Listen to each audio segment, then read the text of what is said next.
All right, folks, if you're looking at the screen, it says March Madness versus Healthcare Madness. All right, there's nothing like some healthcare madness during March Madness. On a day the White House puts out 16 sweet reasons to sign up for Obamacare, we can come up with our bracket listing 16 not so sweet reasons not to. So let's listen to Fox News commentator Neil Cavuto explain the healthcare madness bracket. Nothing like some healthcare madness during, March Madness. We bracket, you say the heck with it. On a day the White House puts out 16 up for Obamacare, we come up with our own bracket listing 16 not so sweet reasons not to.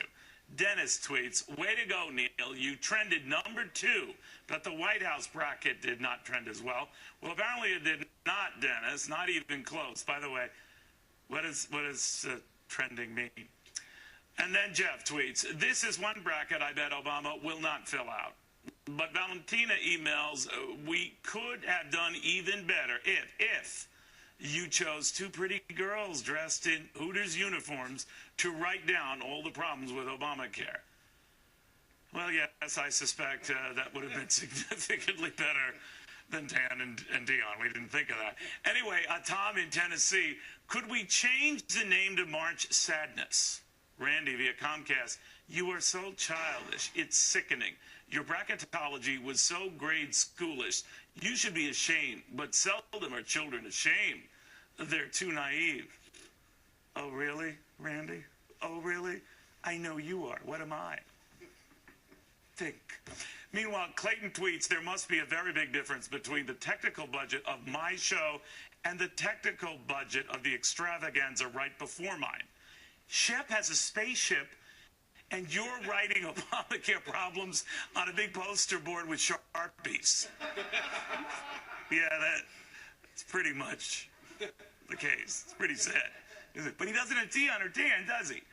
Okay, I admit, it's pretty crude, but I still think it brings this crude point home, that the healthcare racket is a racket. It's an unadulterated government racket. And a costly one at that, for those who sign up, but more importantly, for the millions who never do. Because the reality isn't the 5 million the White House insists have joined Obamacare.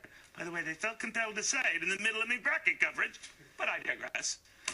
But the tens of millions of more Americans who are paying dearly because of Obamacare, the ones who are seeing their health care premiums jump on average 39% to 56% because of the Affordable Care Act, which means it's not affordable, which means it's really the costlier Care Act.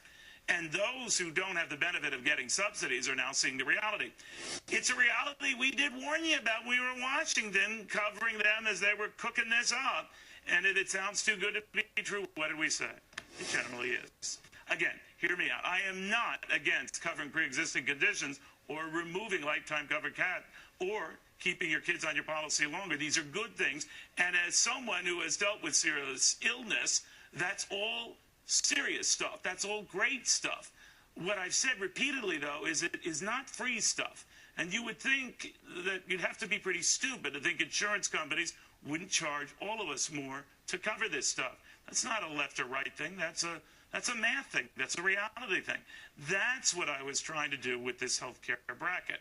It was a way of showing why so many in this country can't hack it and want nothing to do with it. Not only because it costs much more than they were told, but because it's not remotely what they were promised. Like I said, it's ironic they use a bracket to spell out what I think has become a racket. So thanks for helping me fill it in. Now, let's all of us keep on top of it.